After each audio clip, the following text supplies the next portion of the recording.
Selamat pagi Bapak Ibu yang dikasihi di dalam Tuhan. Kita akan mulai ibadah pada pagi hari ini.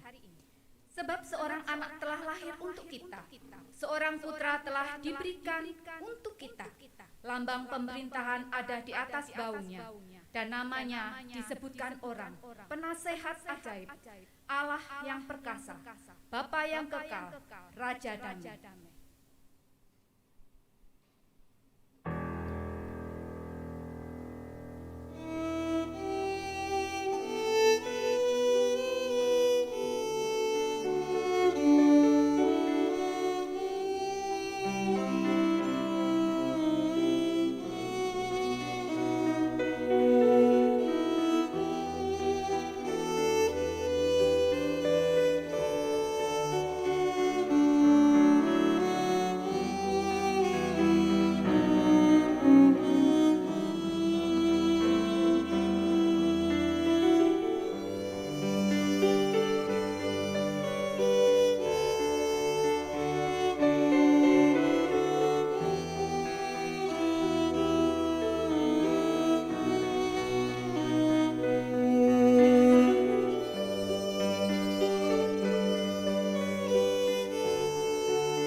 Ibadah Natal pagi ini kita alaskan dalam nama Allah Bapa, Tuhan Yesus Kristus, dan Roh Kudus. Kiranya Tuhan menyertai kita. Amin. Kita tetap bangkit berdiri, kita pujikan Dengar Malak Memuji.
Sungguh kami bersyukur dan berterima kasih kepada Tuhan jika pada pagi hari ini kami boleh berkumpul bersama-sama untuk merayakan kelahiran daripada Tuhan Yesus.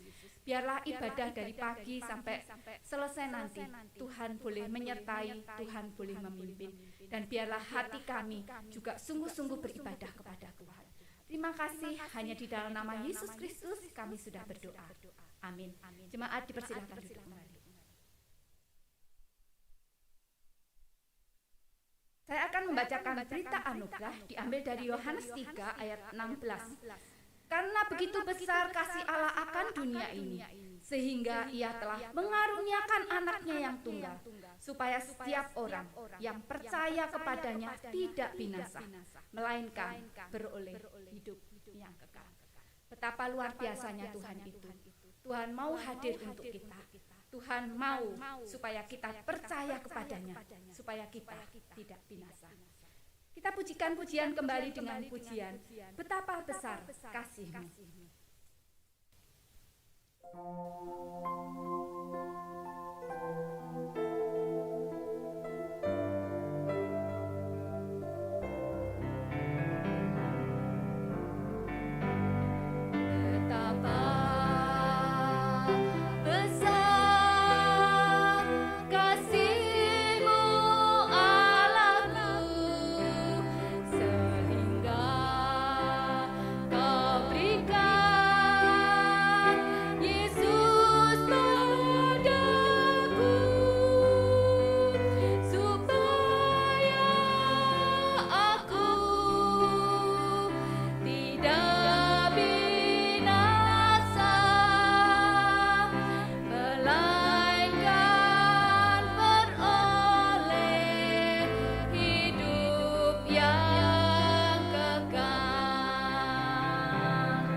undang Bapak Ibu untuk bangkit berdiri, kita akan membaca bacaan pertanggapan bersama-sama.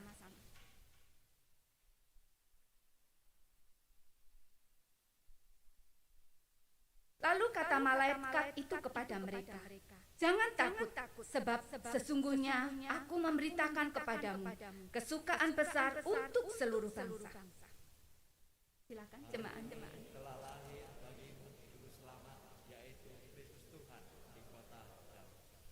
Dan inilah tandanya bagimu, kamu akan menjumpai seorang bayi dibungkus dengan lampin dan terbaring di dalam palungan. Dan tiba-tiba tampaklah bersama-sama dengan malaikat itu sejumlah besar bala tentara surga yang memuji Allah, katanya.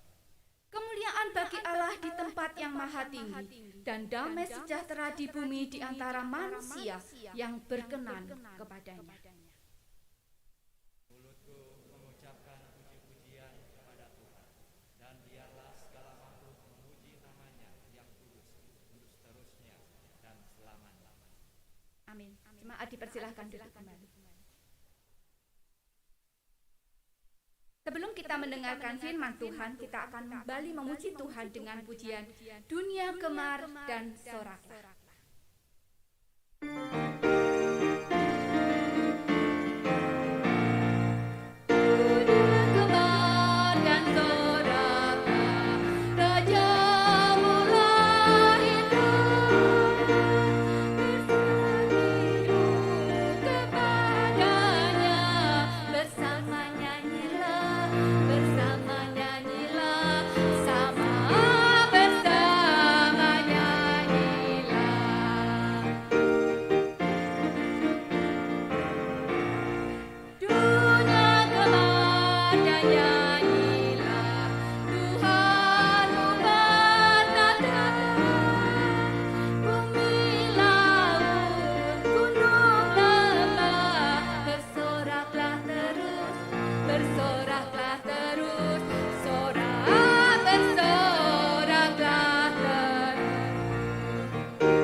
Sungguh kita bersuka cita bahwa tahun ini kita masih diberikan kesempatan untuk boleh menikmati ibadah Natal, walaupun juga kita harus dengan prokes yang sangat ketat.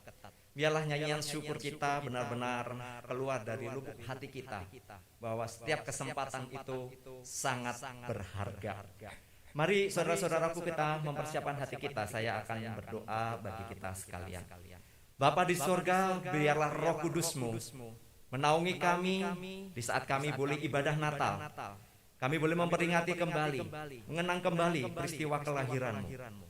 Ajar kepada kami untuk lebih dalam lagi memaknai peristiwa itu, bukan sekedar sebuah seremonial, tetapi jauh lebih dalam lagi bahwa kami semakin mengenal Engkau dan semakin mengasihi-Mu. Terpujilah Engkau, di dalam nama Tuhan Yesus Kristus kami sudah berdoa dan kami mengucap syukur.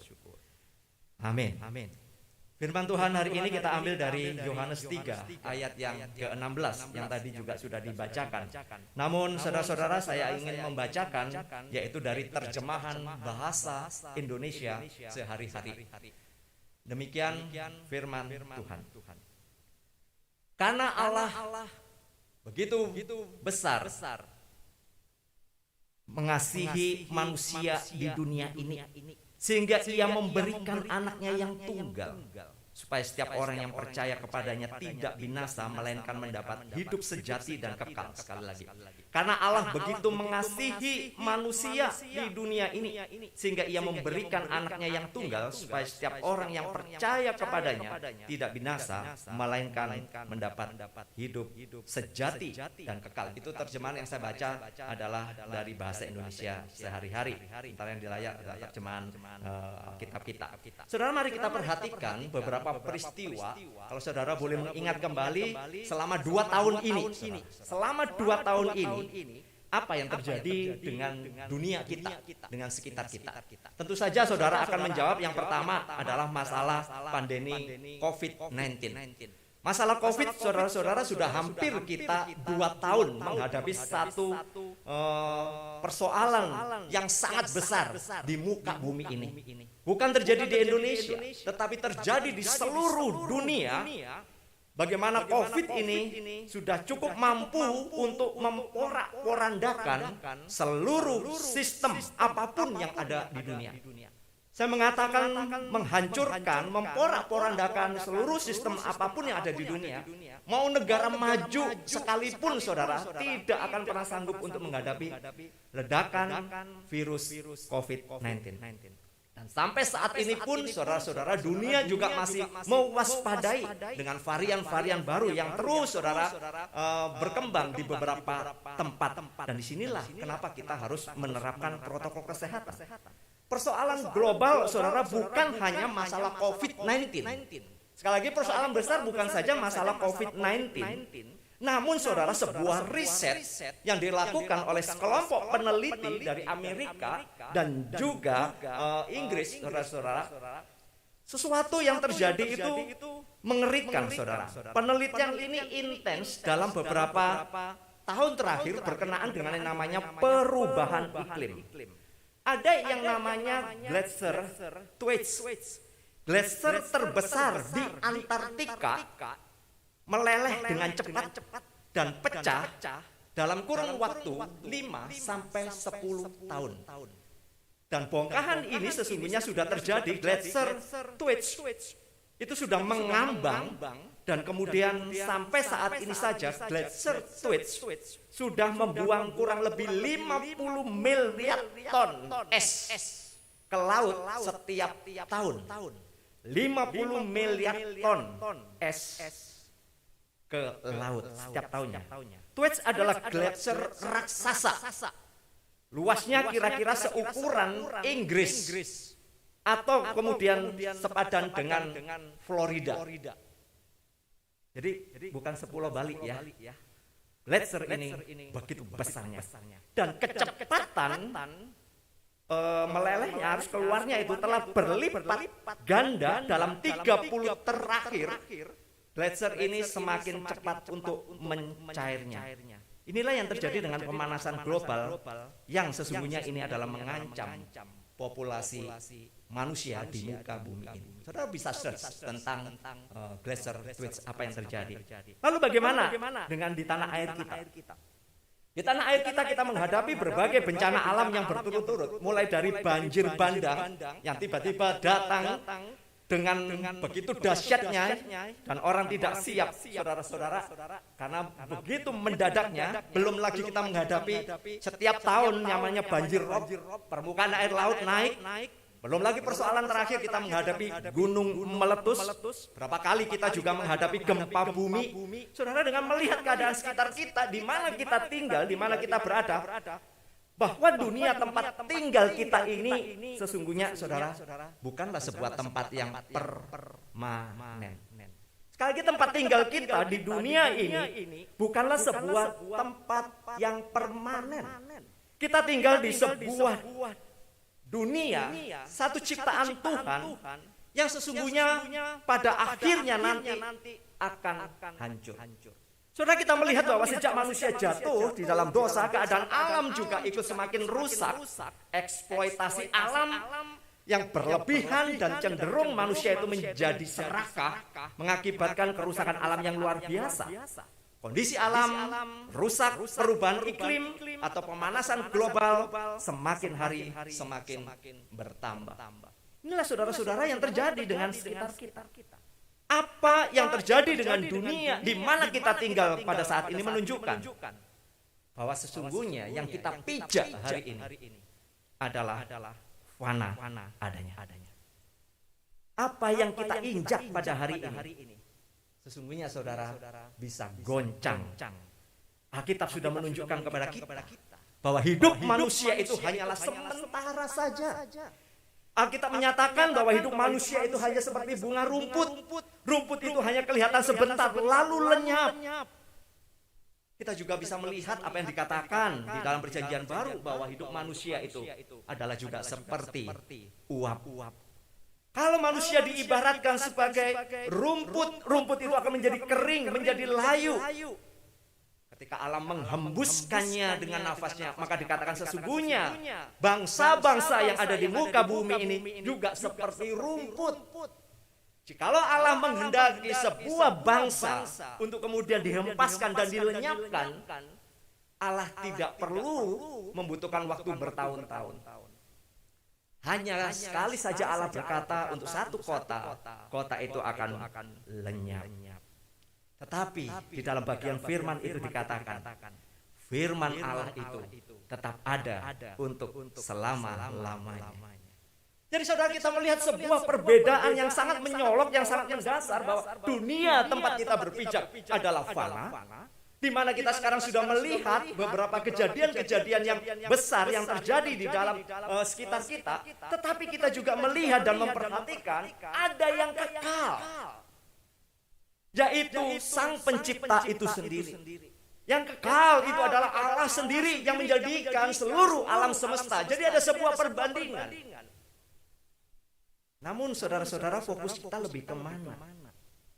Jujur saja kita akan lebih menikmati di mana kita berpijak, kita membangun sebuah istilahnya saudara lingkungan yang menurut kita paling aman, paling safe, dan mungkin tidak akan tergoyahkan.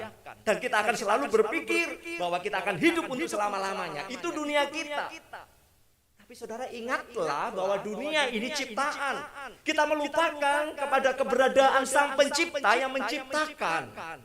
Dia ada untuk seterusnya dan selama-lamanya. Allah akan tetap ada. Allah akan tetap ada untuk selama-lamanya. Sementara apa yang kita ada di dalam dunia ini, kita tinggal ini, sesungguhnya saya dan saudara adalah sementara saja. Saudara, bulan Juli yang lalu Juni-Juli yang lalu tentu saja kita mengamati apa yang ada di sekitar kita, kita juga khawatir. Kita selalu berpikir bahwa yang meninggal karena COVID itu adalah orang-orang yang jauh. Tetapi kemudian sampai kemudian di bulan Juni-Juli kita memperhatikan mereka yang meninggal adalah orang-orang yang paling dekat dengan kita. Teman baik kita, sahabat kita, orang-orang yang kita sayangi, yang umurnya mungkin jauh lebih muda dari kita. Tapi dia hanya memiliki kesempatan untuk hidup sampai umur yang sedemikian itu. Tapi saudara-saudara, kita memperhatikan kalau kemudian kita ada pada hari ini, saudara, selalu ketika orang sharing, ngobrol-ngobrol berkenaan dengan COVID, dan kemudian dia cerita, saudara, bagaimana dia kemudian kena COVID, penyintas COVID lalu kemudian sembuh. Dan saya senang ketika orang itu berkata demikian kepada saya, Pak, ketika kena COVID, itu saya sudah berpikir bahwa saya akan mati. Udah, karena semua udah banyak yang mati, Pak. Saya pikiran saya cuma mati aja deh. Ya sudahlah, saya siap-siapin dah untuk mati. Tapi kemudian nggak mati, Pak. Lalu saya tanya, terus kalau nggak mati gimana?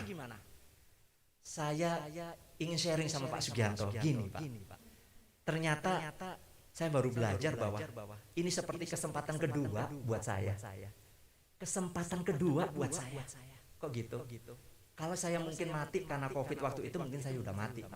Tapi kalau saya kemudian diizinkan sakit dan sekarang sembuh, berarti saya diberikan satu kesempatan yang kedua. Terus untuk kesempatan kedua lu mau ngapain? Ya saya mau belajar untuk semakin cinta Tuhan. Saya semakin cinta Tuhan. Karena mungkin saya nggak mati karena COVID. Mungkin juga mati saya karena sesuatu. Kita kan tidak pernah tahu kapan kita dipanggil Tuhan. Saudara, tahukah bahwa ketika seseorang berkata demikian, dia sudah melihat, memposisikan dirinya, dia ada karena sebuah anugerah. Apa yang dia miliki hanya sementara, tetapi dia melihat ada yang kekal. yaitu Allah. Ketika dia ada sampai hari ini, dia melihatnya bukan karena sebuah keberuntungan, tetapi dia melihat ini adalah karena ada anugerah yang diberikan kepada dia. Ini adalah sebuah second life, ini adalah sebuah kesempatan kedua untuk dia bisa melihat. Bahkan ketika saya melihat teman-teman yang hadir di tempat ini untuk ibadah, saya terharu. Mungkin saudara rindu sekali untuk merayakan Natal di tengah-tengah kemudian prokes yang sangat ketat. Saudara, kalau masih mau dibuka, pendaftaran juga masih banyak yang mau. Tetapi saudara, karena kapasitas juga terbatas, maka harus di-close. Dan saya harus minta maaf saudara, karena keterbatasan untuk kita yang mau beribadah Natal. Tapi saat ini ketika kita diberikan sebuah kesempatan, kita melihat ada yang namanya kesetiaan Allah. Bahwa kasih Allah itu ada tetap untuk selama-lamanya. Dan ketika kita masih diberikan kesempatan, ini adalah anugerah. Sekali lagi, ini adalah anugerah, bukan sebuah kemujuran. Sebab dia adalah Alfa dan Omega. Dia adalah yang awal dan yang akhir. Dia ada dan seterusnya ada. Dan untuk selama-lamanya Allah itu tetap ada. Saudara, ini jelas sebuah perbandingan yang sangat mencolok, yang sangat kontras. Allah adalah Allah yang kekal. Saya manusia adalah manusia yang fana, yang suatu saat saya akan meninggalkan dunia. Saudara, kita lupa juga bahwa sesungguhnya saudara-saudara ada persoalan yang mendasar di dalam diri kita. Ada persoalan yang mendasar di dalam diri kita. Apa itu? Yaitu masalah dosa. Sepanjang perjalanan hidup kita, di dalam perjalanan hidup kita, kita sering kali mempertanyakan tentang kasih Allah. Sekali lagi, bahwa kita sering kali mempertanyakan tentang kasih Allah. Saya sudah bercerita tadi bahwa Allah kekal. Allah terus ada selama-lamanya, kita ini yang fana. Tapi sering kali kita yang fana ini mempertanyakan yang kekal berkenaan dengan apakah Tuhan, Engkau masih mengasihi aku. Pak, kenapa ngomong begitu? Mari saudara kita berpikir. Ketika sesuatu yang buruk terjadi di dalam hidup kita, sesuatu yang buruk menurut kita itu buruk, apa yang Anda pikirkan? Ketika hari ini saudara memulai usaha, mungkin saudaranya banyak gagal. Saudara mungkin kerja masih dipotong 50%. Saudara usaha masih naik turun. Saudara mungkin dokter mengatakan sesuatu kepada saudara berkenaan dengan penyakit saudara. Apa yang saudara pikirkan ketika menurut kita itu adalah sebuah berita buruk? Saya mengatakan kita selalu mempertanyakan tentang kasih Allah. Mengapa Allah seperti ini? Kenapa Allah kemudian membuat saya seperti ini? Kita merasa baik. Kita seringkali merasa tidak jahat. Kita seringkali mengatakan saya tidak melakukan hal-hal buruk. Dan kita merasa bahwa diri kita layak, saudara, untuk mendapatkan perhatian khusus dari Allah. Kita merasa bahwa kita kebaikan-kebaikan yang kita lakukan membuat Allah berhutang kepada kita. Sehingga jika ada sesuatu yang buruk sedang menimpa kita, kita langsung berpikir bahwa Allah tidak mengasihi kita, bahwa Allah tidak peduli dengan kita. Berapa banyak orang-orang Kristen lalu kemudian mempertanyakan tentang kasih Allah, pertolongan Allah, perlindungan Allah ketika sesuatu yang buruk itu sedang menimpa dirinya. Saudara, saat-saat seperti ini kita bisa berpikir salah tentang Allah. Sekali lagi, saat-saat seperti ini kita bisa berpikir salah tentang Allah. Saudara, masalah COVID ini memang cukup membuat kita stres. Seringkali membuat kita berpikir, kenapa ya kok ini terus berkepanjangan ya. Maunya kita los aja tapi juga kita takut-takut. Kalau kita nggak keluar kita juga akan susah. Kalau kemudian kita tunggu saja kita juga akan mati, keluar juga takut mati. Toh sama-sama saudara, di luar juga bisa mati, di dalam juga bisa mati, benar gak? Mati kan nggak harus saudara-saudara harus kena COVID kan, ada banyak hal. Kemarin itu pas saya pulang dari Surabaya, memang berangkat itu cuaca ada buruk, malam itu lebih buruk lagi nampaknya. Saudara, di bandara memang prokesnya ketat, jauh-jauh banget. Namun ya ampun saudara, di pesawat tak ada satu bangku pun yang kosong. Ampun deh saya mengatakan, kita di luar suruh jaga-jaga jarak, di pesawat padatnya full saudara. Semua tiga saudara. Lalu kemudian baru naik. Pesawat ini kayak kita naik motor off-road saudara. Terus saudara itu. Terus saudara. Penerbangan hanya 45 menit, tetapi yang terjadi saudara di sebelah saya, karena ya maaf ya. Semua pada menaikkan doa saudara. Ya Allah ya, semuanya berdoa saudara-saudara. Saya mengatakan gini, aduh ini sejak COVID saya baru pertama kali juga nih naik pesawat. Rasanya ini, apakah ini saya masih bisa nyampe di Denpasar kah? Saudara-saudara, selalu kita berpikir bahwa ketika ini terjadi, saudara, hidup kita itu hanya sepelempel saja. Hidup kita ini saudara, benar-benar kalau hari ini ada itu adalah anugerah. Maka saudara, persoalan mendasar kita adalah sering kali mempertanyakan tentang kasih Allah. Padahal kita punya persoalan di dalam diri kita, yaitu apa? Dosa. Dosa itulah saudara-saudara yang membuat kita terpisah dengan Allah. Kita sebenarnya sedang dan sering kali menciptakan satu konsep pemikiran tentang Allah menurut cara kita sendiri. Kita selalu memikirkan bahwa kalau saya baik, tentu Allah itu juga akan memberkati saya banyak hal. Bahkan ada orang yang selalu berpikir ketika sakit pilek saja, waduh ini COVID nih, waduh dosa apakah aku ini? Saudara, ada orang-orang yang selalu berpikir demikian, mempertanyakan semua tentang kasih Tuhan dan pertolongan Tuhan. Padahal kita punya persoalan yang mendasar. Tidak ada seorang pun yang baik di dalam dunia ini. Saya dan saudara adalah orang berdosa dan ini persoalan mendasar.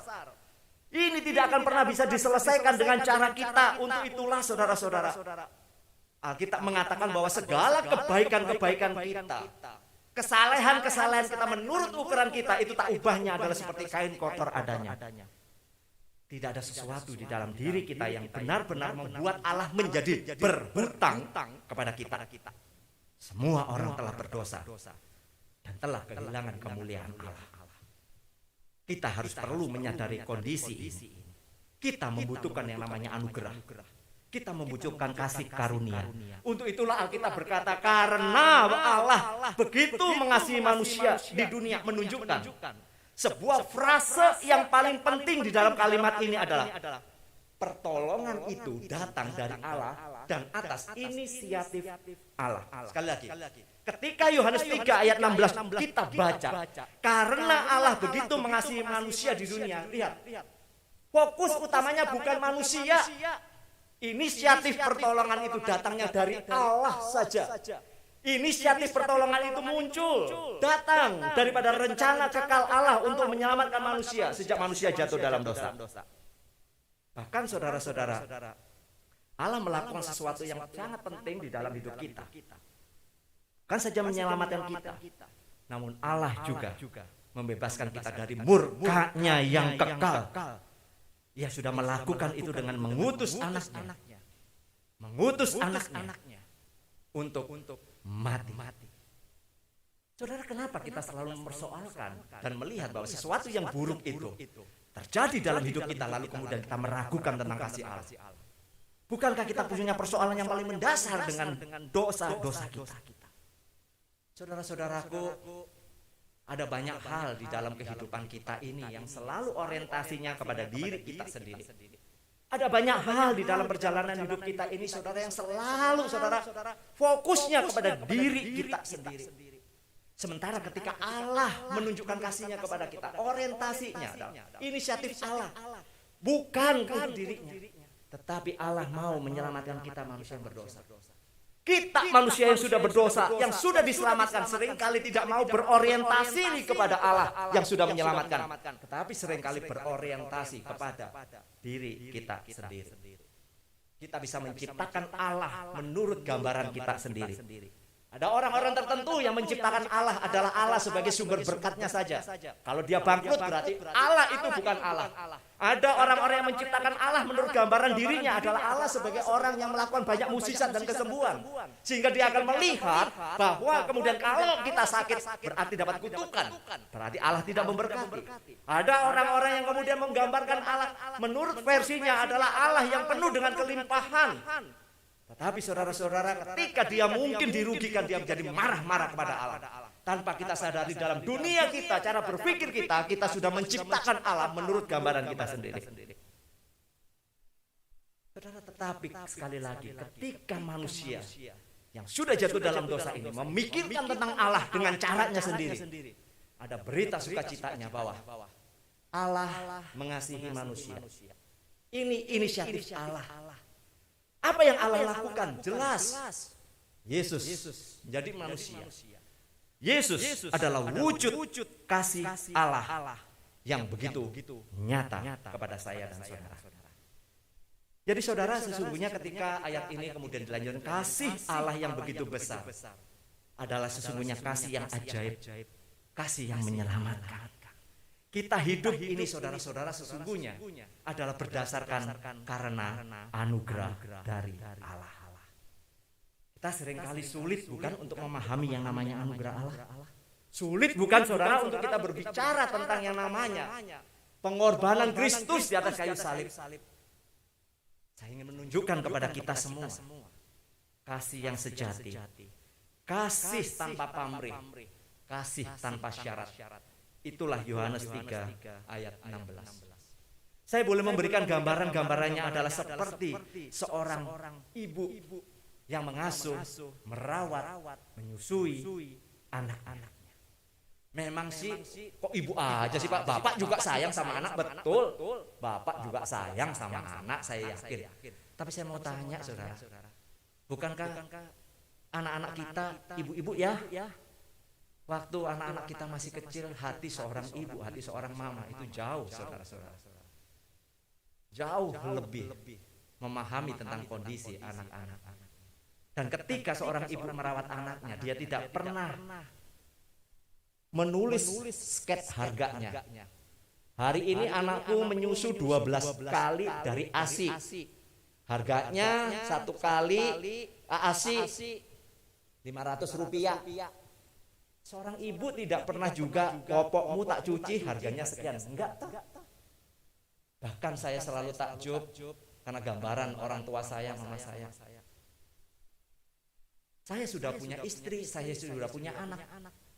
Mama saya semasa masih hidup selalu kalau telepon, gimana kondisimu? Baik-baik nak. Sehatkah kamu? Puji Tuhan kalau kamu sehat. Senang lihat kamu sehat, senang juga lihat istri dan cucu-cucuku sehat. Saudara, sampai kita tua pun di sini ada orang-orang tua, benar nggak? Walaupun mereka sudah menikah, mereka punya anak, kita tetap ingat mereka, benar nggak? Tetap, itu namanya anak.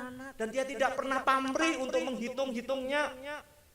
Saudara-saudara, betapa rewelnya kita waktu kecil kita nggak tahu, tetapi orang tua kita, saudara, mengasuh demikian rupa. Inilah gambarannya tentang Allah yang mengasihi dunia, mengasihi saya dan saudara seperti itu. Allah tidak pernah menuntut satupun kebaikan-kebaikan untuk kita lakukan. Tidak ada. Tidak ada kemudian saudara ibadah, kemudian saudara rajin berdoa, saudara kemudian baca Alkitab, saudara tidak melakukan kejahatan, kemudian Allah menghitungnya itu sebagai satu. Oh, ini balas budimu ya. Oh, ini kesempatan baikmu ya. Tidak. Allah memberikan kasih itu adalah kasih tanpa pamrih. Allah memberikan kasih itu adalah kasih tanpa syarat. Itulah yang disebut dengan anugerah. Saya dan saudara beroleh anugerah. Saudara, beberapa waktu yang lalu saya juga kaget ya lihat seorang anak gugat ibunya. Gugat ibunya di pengadilan soal harta warisan. Netizen saya selalu membaca netizennya saudara. Suka sekali lihat komennya. Hampir semuanya itu ngepro kepada ibunya daripada anaknya. Sang anak yang menggugat ibu akan dikatakan anak durhaka, betul ya? Anak durhaka, anak kualat tuh. Lu nggak ngitung tuh berapa air susu yang diberikan kepadamu, sekarang kau menggugat orang tuamu.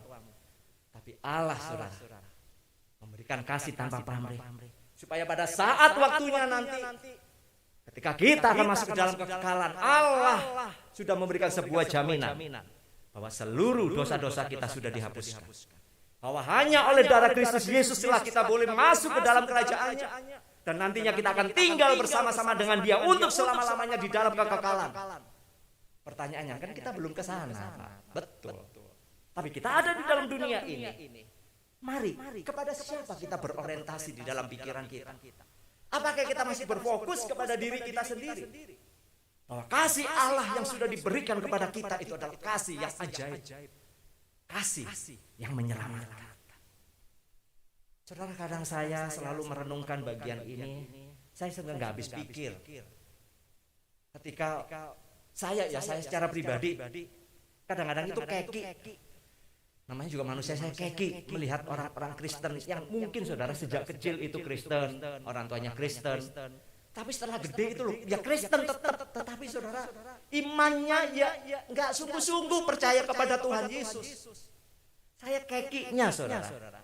Itu karena gini. Kenapa yang kamu tak lebih tahu tentang anugerah keselamatan yang diajarkan dari keluargamu? Kenapa sih kamu tidak sungguh-sungguh? Kenapa sih kamu tidak cinta? Saya kalau udah tahu begitu saya akan cinta Tuhan untuk seterusnya sampai saya mati. Karena saya baru mengenal Tuhan setelah saya lebih dewasa. Tuhan masih mau memberikan kesempatan saya untuk percaya kepadanya. Tuhan masih memberikan anugerah kepada saya untuk boleh percaya kepadanya.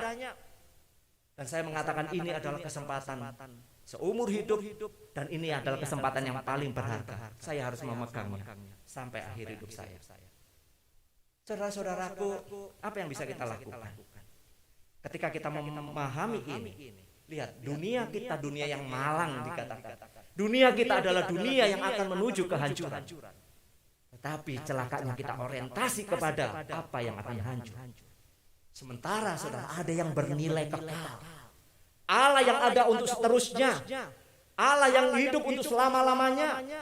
Sebuah perbandingan yang sangat kontras. Sebuah perbandingan yang sungguh-sungguh jauh berbeda. Dan disinilah kekekalan itu diberikan kepada kita. Maka mau nggak mau saudara, selagi kita punya kesempatan yang kedua dalam hidup ini, bangunlah komitmen. Komitmen untuk lebih mengasihi Tuhan. Komitmen untuk lebih taat kepada Tuhan. Komitmen untuk lebih setia kepada Tuhan.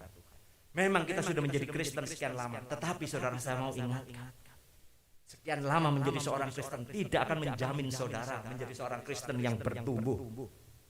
Seorang Kristen yang bertumbuh adalah ketika dia lebih mengasihi Tuhan dari segala yang ada. Seorang Kristen yang bertumbuh adalah dia lebih mengutamakan dan memprioritaskan Tuhan di dalam hidupnya. Bukan kemudian menjadi pendeta semua. Jemaatnya siapa nanti kalau semua jadi pendeta? Tidak. Tetapi bagaimana Anda menjadi seorang Kristen, ada seorang Kristen yang sungguh mengasihi Tuhan, sehingga dalam setiap kesempatan, di dalam segala hal, saudara orang Kristen yang taat. Saudara adalah seorang Kristen yang setia kepada Tuhan. Setia kepada kebenaran. Saudara, saya memberikan sebuah analoginya itu seperti ini. Seperti kita itu sedang sungai, gitu ya. Saya mau kasih gambaran seperti ini, perjalanan iman kita. Saudara, dimanapun air sungai itu akan menuju kepada laut, betul ya? Nggak akan dia balik lagi ke gunung, saudara. Dia dari gunung, dari manapun dia akan menuju ke satu tempat yang namanya laut. Saudara, saya mau menggambarkan begini, saya dan saudara itu seperti air yang sedang mengalir. Saudara, ketika mengalir kita akan ketemu dengan banyak hal, bukan? Bisa kebentur batu, ketemu sampah, ketemu macam-macam, saudara. Bahkan kadang-kadang kemudian ada air yang kotor yang juga nyelonong gitu ya. Tapi semua air itu saudara akan berjalan bersama-sama. Dan pada akhirnya air itu akan berkumpul di laut. Saya mau menggambarkan tentang perjalanan iman kita itu seperti ini, saudara. Saya dan saudara saat ini sedang melintasi seperti berjalan di sungai. Dan akhirnya kita akan masuk mendarat, yaitu di dalam lautan kekal kasih Allah. Tentu saja ketika saudara air sungai masuk ke laut, saudara pada akhirnya saudara itu akan menyatu. Ini analogi saja, tapi sesungguhnya ketika saya di dalam perjalanan iman saya, kemudian ketika saya dipanggil oleh Tuhan nanti, saya akan bertemu dengan Tuhan. Disitulah lautan kasih kekal Allah kita bisa nikmati untuk selama-lamanya. Saya dan saudara sedang menuju ke lautan kekal Allah. Amin. Gak tahu kapan kita dipanggil oleh Tuhan, tetapi selagi ada kesempatan bagi saudara, lakukan. Maka saudara-saudaraku, saya mengakhirinya dengan sebuah kesimpulan. Setiap hari kita harus mendedikasikan hidup kita kepada Allah. Mendedikasikan cara berpikir kita kepada kerajaan Allah.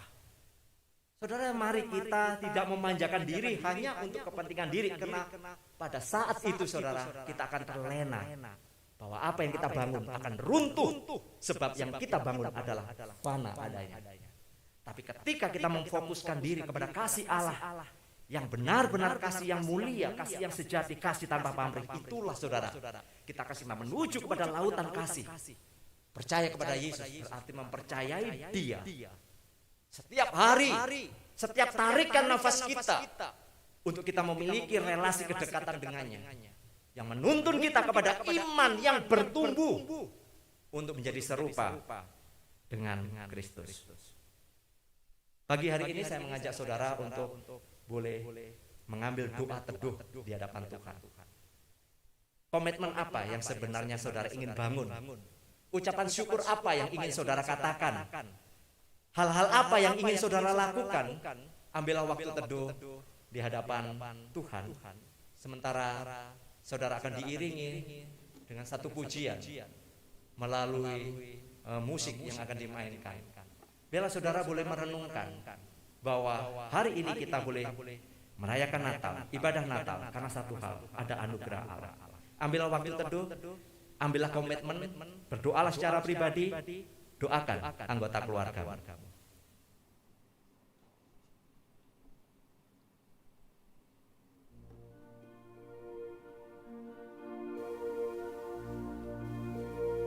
Mari kita boleh merefleksikan berita Natal yang baru kita dengar.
kasih kami selalu diingatkan ya Tuhan.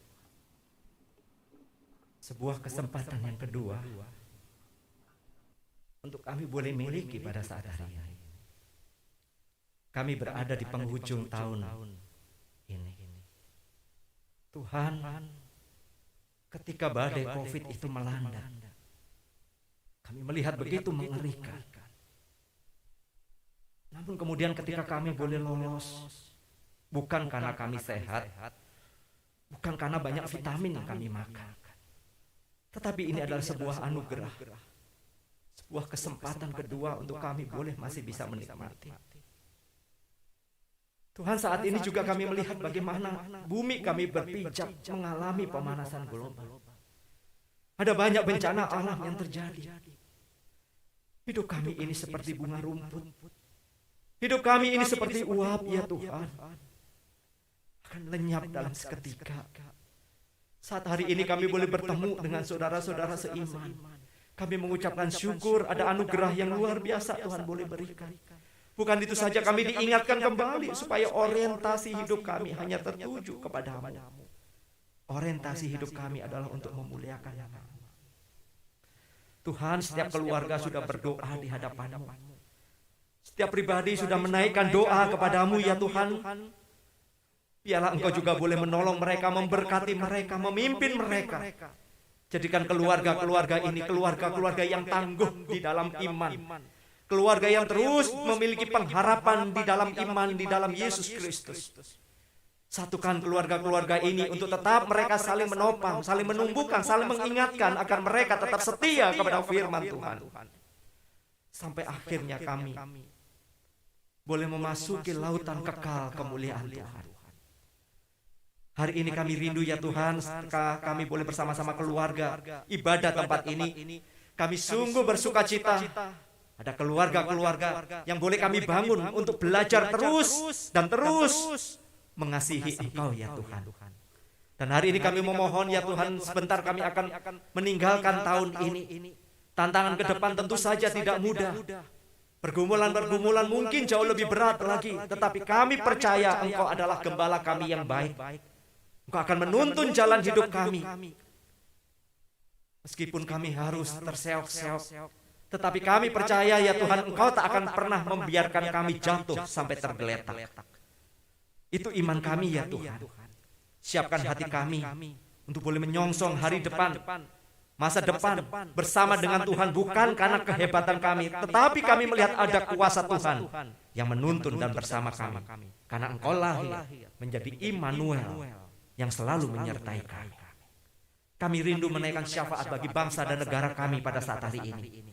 Kami menyerahkan setiap gereja yang mengadakan ibadah Natal, biarlah Tuhan juga boleh berkati setiap umat Tuhan dimanapun mereka boleh berjumpa kembali kehangatan bersama dengan-Mu ya Tuhan. Setiap jemaat-Mu boleh mengambil sebuah komitmen untuk lebih cinta kepada-Mu, lebih taat kepada-Mu, lebih setia kepada-Mu. Keamanan nasional kami meminta penyertaan dan kuasa Tuhan. Ini doa kami ya Tuhan. Terlebih berbagai bencana-bencana yang terjadi di berbagai pelosok wilayah Indonesia. Berkati ya Tuhan, tolong melalui pemerintah daerah, melalui kami boleh menolong mereka, membantu mereka dengan apa yang bisa kami kerjakan. Dan kami rindu kemuliaan Tuhan nyata saat kami merayakan Natal bersama dengan keluarga kami. Kami menutupnya dengan doa yang Engkau ajarkan kepada kami. Bapa kami yang di sorga, dikuduskanlah nama-Mu, datanglah kerajaan-Mu, jadilah kehendak-Mu di bumi seperti di sorga. Berikanlah kami pada hari ini makanan kami yang secukupnya, dan ampunilah kami akan kesalahan kami, seperti kami juga ampuni orang yang bersalah kepada kami. Dan janganlah membawa kami dalam mencobaan, tapi lepaskanlah kami daripada yang jahat. Karena Engkaulah yang mempunyai kerajaan dan kuasa dan kemuliaan sampai selama-lamanya. Amin.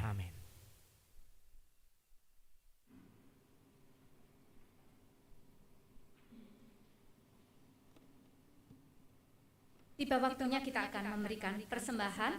Persembahan bisa melalui transfer yang ada di depan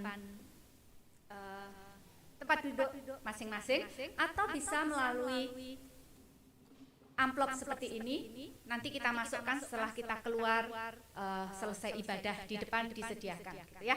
Kita akan memuji Tuhan dengan pujian KPPK 106. Ceritakanlah di gunung.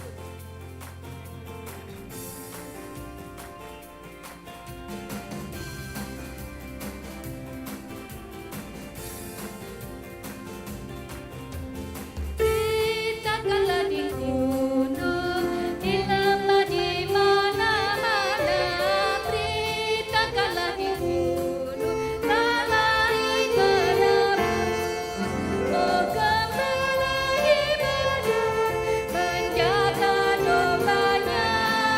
Tiba-tiba terpancar cahaya yang mulia. Ceritakanlah di gunung, di lembah, di mana-mana. Ceritakanlah di gunung, lalai berebus. Mereka sangat takut mendengar pujian para tenang surga yang memuji Allah. Ceritakanlah di gunung, di lembah, di mana-mana. Ceritakanlah di gunung, lalai menebus, lalai di peluluan. Kristus Yesus Tuhan membawa kabar suka untuk segala bangsa. Ceritakanlah di gunung, di lembah, di mana-mana. Ceritakanlah di gunung, lalai menebus. Mari kita berdoa, kita menyerahkan persembahan kita kepada Tuhan. Bapa yang sungguh baik, kami sungguh bersyukur dan berterima kasih kalau Bapa itu begitu mengasihi kami, bahkan Bapa mau lahir ke dunia untuk akhirnya menebus dosa kami. Demikian juga pada pagi hari ini, Tuhan memberikan kesempatan kepada kami untuk memberikan persembahan. Biarlah persembahan ini Tuhan boleh pakai untuk pekerjaan daripada Tuhan. Terima kasih Tuhan, terima kasih untuk kesempatan hari ini. Di dalam nama Tuhan Yesus, sekali lagi kami menyerahkan persembahan ini kepadamu. Amin. Saya undang Bapak Ibu untuk bangkit berdiri. Kita akan menerima berkat dari Tuhan melalui hambanya. Kita pujikan doksologi.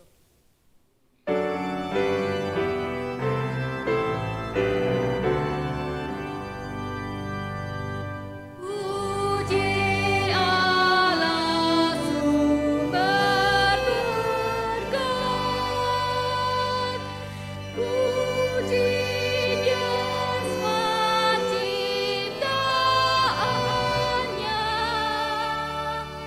puji Dia malaikat,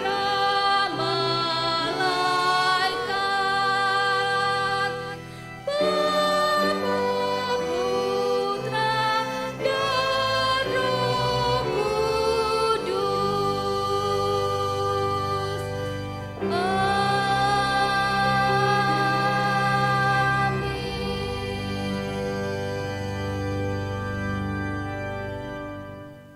Kasih Allah yang tak terbatas, kasih Allah yang begitu dalam, luas, dan begitu dalamnya, kasih yang tanpa pamrih, kasih yang rela memberi, itu telah dinyatakan kepada kita. Pulanglah, terimalah berkat damai sejahtera dari Allah Bapa, kasih cinta dari Tuhan Yesus Kristus, pimpinan, pertolongan, dan perlindungan Roh Kudus akan menjadikan kita anak-anak Tuhan yang memiliki hati mengasihi Tuhan, cinta Tuhan sampai akhir hidup kita. Berkat Allah Tritunggal menyertai hari ini sampai kedatangannya kedua kali. Amin.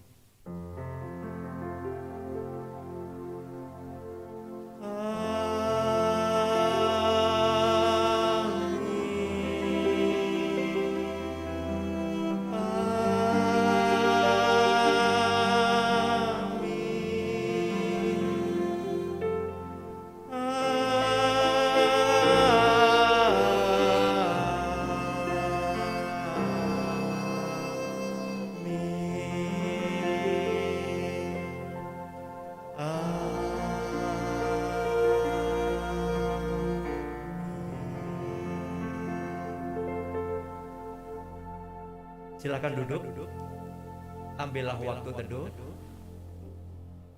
dan mohon jemaat untuk memperhatikan sebentar warta gereja yang saya sampaikan.